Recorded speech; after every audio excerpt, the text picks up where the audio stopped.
Nalanda university story విందాం. Nalanda university ఎన్నో రకాల అటాక్స్ని ఫేస్ చేసింది. 12th సెంచరీలో Turco Afghan military army, namely Bakhtiyar Khilji అనే ఒక పెద్ద రాక్షసుడు దీన్ని ఇన్వేడ్ చేశాడు.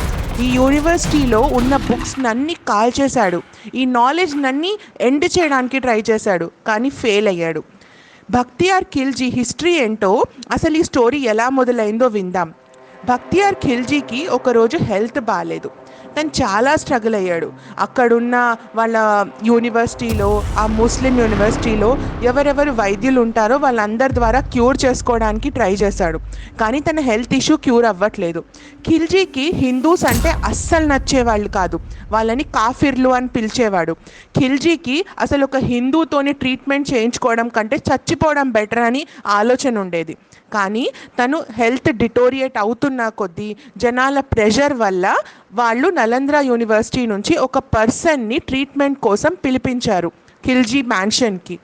ఖిల్జీ మ్యాన్షన్కి వచ్చిన తర్వాత ఆ పర్సన్ ఖిల్జీకి డైరెక్ట్గా ట్యాబ్లెట్స్ ఇవ్వడం కానీ, మందులు ఇవ్వడం కానీ, కషాయాలు ఇవ్వడం కానీ ఏమి చెయ్యొద్దు, నేను నీ చేతిలో ఏమి తీసుకోను అన్నాడు బక్తియార్ ఖిల్జీ. అప్పుడు ఆ పర్సన్ ఇంటెలిజెంట్గా తన ఖురాన్, ఖిల్జీ దగ్గర ఉన్న ఖురాన్కి కొన్ని పేజెస్కి ఆ మందు లిక్విడ్గా రాసేశాడు. ఖిల్జీకి తను ఒకటే మాట చెప్పాడు, మీరు రోజు ఖురాన్లోని కొన్ని పేజెస్ చదువుతూ ఉండండి, అప్పుడు మీరు మంచిగా అయిపోతారు అని అన్నారు. తన మాటలు విని ఖిల్జీ ఓకేలే ఖురాన్ చదవమంటున్నాడు కదా అని ఖురాన్ చదివేవాడు. చదివేటప్పుడు తన వేళ్ళు తన నోట్లోకి వెళ్ళేది, ఆ పౌడర్ తన నోట్లోకి వెళ్ళేది. దానివల్ల ఖిల్జీ బెటర్ అవుతూ వచ్చారు, తన హెల్త్ ఇంప్రూవ్ అవుతూ వచ్చింది. కానీ ఒక మనిషికి మంచి జరిగినప్పుడు ఎలా ఉండాలి? ఆ మనిషి కృతజ్ఞతతో ఉండాలి. ఆ మనిషి ఎవరైతే మంచి చేశాడో వాళ్ళకి ఎప్పుడు బెండ్ డౌన్ అయి ఉండాలి, తనకి రెస్పెక్ట్ చేయాలి. కానీ ఖిల్జీ ఎలాంటి బుర్రతో పుట్టాడో తెలియదు, కానీ తను ఇంత పెద్ద యూనివర్సిటీని చూసి అసూర్యపడ్డం మొదలుపెట్టాడు. తను ఏమనుకున్నాడంటే, ఒకవేళ హిందూస్ ఇంత పెద్ద కల్చర్, ఇంత పెద్ద ట్రెడిషన్ని ముందుకు తీసుకెళ్లారనుకో, ఆయుర్వేద ఈ వరల్డ్లో ఫేమస్ అయిపోయిందనుకో, అప్పుడు హిందూస్, బుద్ధిస్ట్ ఈ వరల్డ్లో ఫేమస్ అయిపోతారు. దానివల్ల ముస్లిమ్స్లో స్ట్రెంగ్త్ తగ్గిపోతుంది. అప్పుడు తన రాక్షసపు ఆలోచనలతోని నలంద యూనివర్సిటీ మీద ఒకరోజు దాడి చేశాడు. అక్కడ ఎంతోమంది స్కాలర్స్ వాళ్ళ డే టు డే వర్క్లో ఉన్నారు. అసలు ఒక రాక్షసుడు ఆ యూనివర్సిటీకి రాబోతున్నాడనే ఆలోచన కూడా ఆ స్కాలర్స్కి రాలేదు.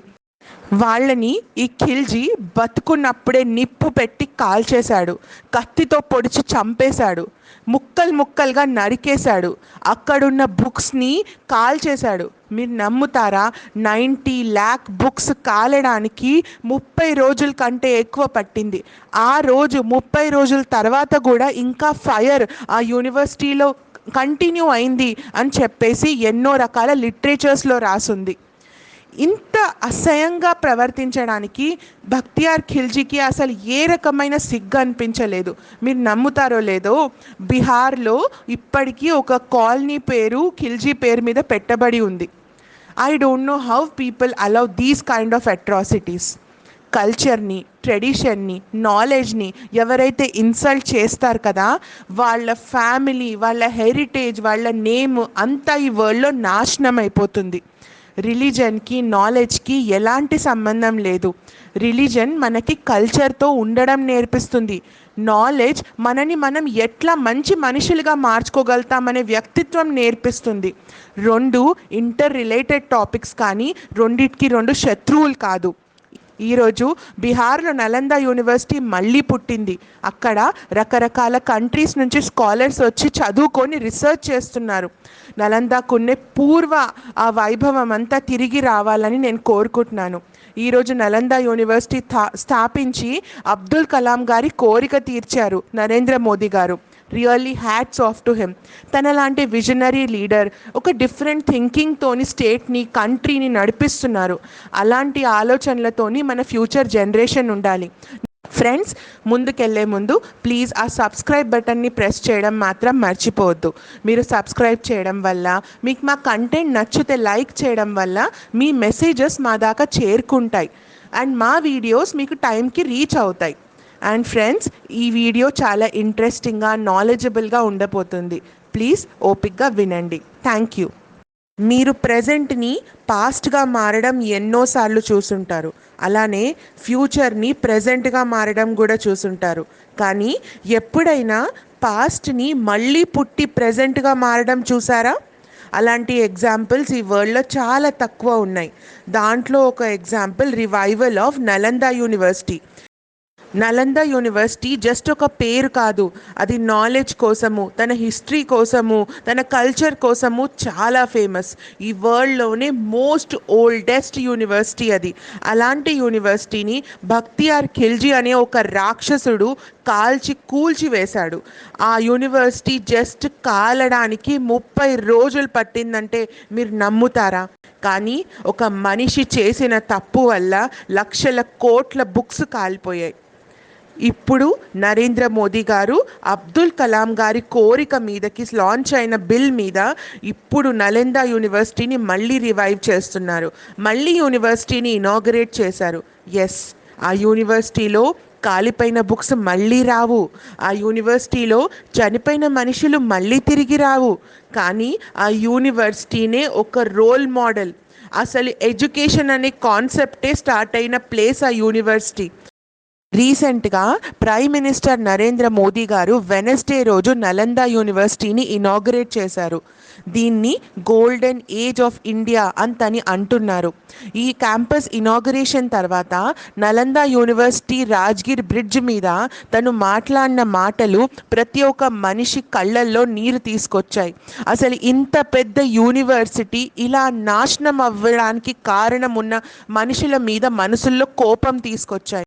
మీరు బుక్స్ని కాల్చొచ్చు, బిల్డింగ్స్ని కూల్చొచ్చు, కానీ నాలెడ్జ్ ఎప్పటికీ ఉంటుంది.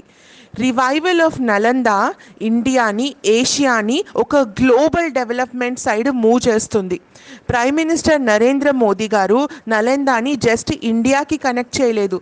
తన ఆలోచించే విధానము ఈ నలంద యూనివర్సిటీ వల్ల ఎన్నో countries, south eastern Asian countries కూడా డెవలప్మెంట్ నలంద యూనివర్సిటీ మీద డిపెండెంట్గా ఉంటుంది.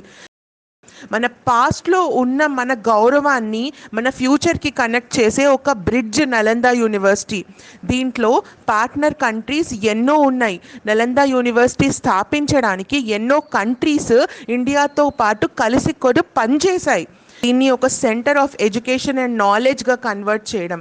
ఇది already most prominent knowledge centre పాస్ట్లో, కానీ ఫ్యూచర్లో, ప్రెజెంట్లో దాని ఇంపార్టెన్స్ తెలిసేటట్టు చెయ్యాలి అని చెప్పేసి నరేంద్ర మోదీ గారి ఆశయం.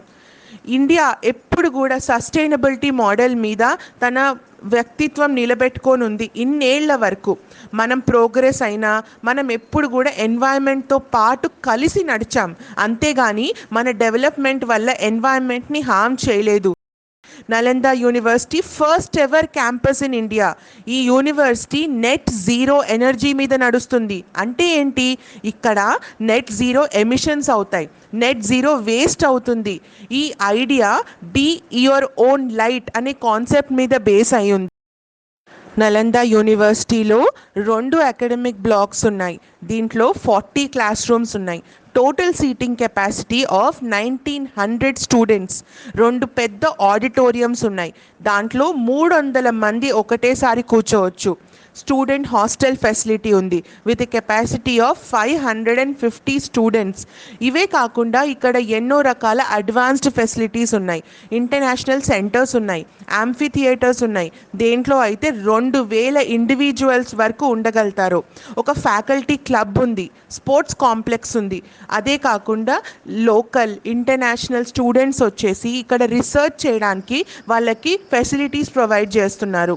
ఈ యూనివర్సిటీ ఒక కొలాబరేషన్ వల్ల పుట్టబడింది. బీహార్ని ఇప్పటికీ కూడా వెనకబడిన స్టేట్ లాగా భావిస్తారు. బీహార్ని డెవలప్డ్ లొకేషన్ లాగా చూడరు.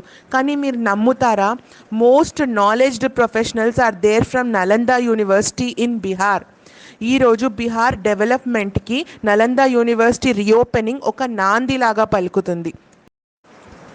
నలంద యూనివర్సిటీ, అలందా. నలంద అంటే మీనింగ్ ఏంటంటే ఎప్పటికీ ఎండ్ అవ్వని నాలెడ్జ్. 427 CEలో ఇది ఇండియన్ స్టేట్ ఆఫ్ బీహార్లో నలంద యూనివర్సిటీ అనేది స్థాపించబడింది.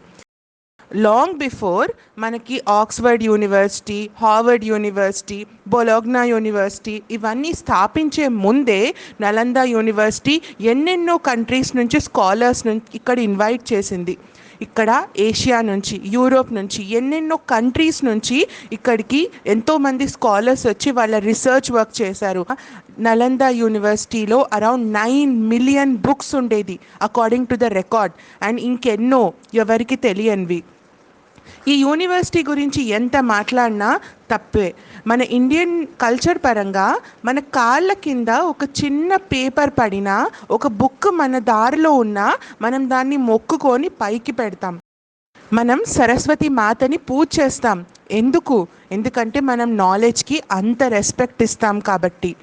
ఇమాజిన్, ఒక క్యాంపస్లో 10,000 స్టూడెంట్స్ ఉన్నారు. చైనా నుంచి, కొరియా నుంచి, జపాన్ నుంచి, ఇండోనేషియా నుంచి, ఇంకెన్నెన్నో.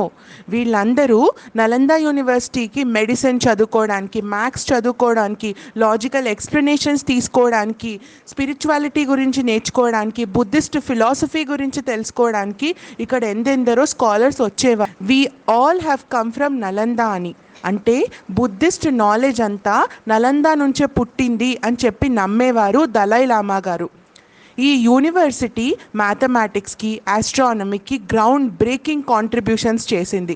ఆర్యభట్ట గారిని ఫాదర్ ఆఫ్ ఇండియన్ మ్యాథమెటిక్స్ అంటారు. తను ఈ యూనివర్సిటీతోని అసోసియేట్ అయి ఉన్నారు అండ్ హెడ్గా ఈ యూనివర్సిటీకి వర్క్ చేశారు అని జనాల నమ్మకం. థ్యాంక్ యూ ఫ్రెండ్స్, ఇప్పటిదాకా మా మాటల్ని ఓపిక్గా విన్నందుకు థ్యాంక్ యూ. మీకు మేము ఇచ్చే నాలెడ్జ్, మేము చేసే వీడియో కరెక్ట్గా అనిపిస్తే please like, subscribe and share.